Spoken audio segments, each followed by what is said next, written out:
बहुत समय पहले सूर्यगढ़ नाम का राज्य था।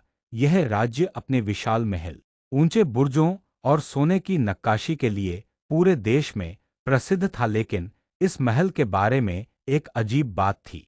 महल का उत्तर दक्षिण वाला शाही गलियारा सदियों से बंद था। वहां जाने पर मनाही थी। कहा जाता था कि जो भी उस गलियारे में गया वह कभी वापस नहीं लौटा। सूर्य प्रताप सिंह की बेटी राजकुमारी मृणालिनी बहुत जिज्ञासु स्वभाव की थी। उसने बचपन से ही सुना था कि महल के उस हिस्से में एक छिपा खजाना और अधूरा श्राप है।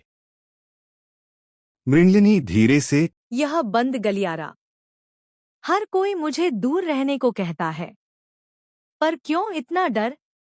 मीरा फुसफुसाते हुए। राजकुमारी, पहले भी कई बार कहा गया है, उस हिस्से को न छुए। पुराने लोग कहते हैं, जहाँ ताकत का साया नहीं मिलता, वहाँ राज है।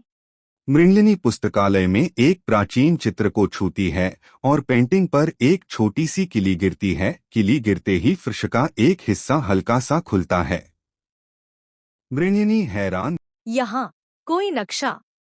किताबों वाली अलमारी के पीछे छिपा हुआ छोटा नक्शा, परचून से चिट्ठियां निकलती हैं।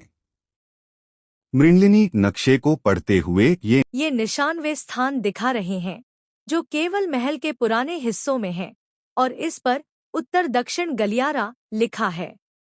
जय दरवाजा खोलते हुए। रानी साहब, इतनी देर रात में यहाँ क्या कर रही हैं? यह खतरनाक हो सकता है। मृणालिनी, मैं जानना चाहती हूँ कि ये बंद क्यों रखा गया। अगर वहाँ खतरा है तो हमें पहले उससे निपटना चाहिए, बुद्धि से। मृणालिनी, जय और भूतू चुपके से गलियारे के पास पहुँचते हैं। भूतू अपने जोकर के वेश में है, पर आंखें चौकन्नी। भूतू धीमे। मैंने रात को कुछ साया देखा था, किसी ने दीवार पर निशान बनाए थे। मैं हंस हंस कर कहता था, पर इस बार हंसी के भीतर खौफ था। जय सख्ती से। सबूत चाहिए।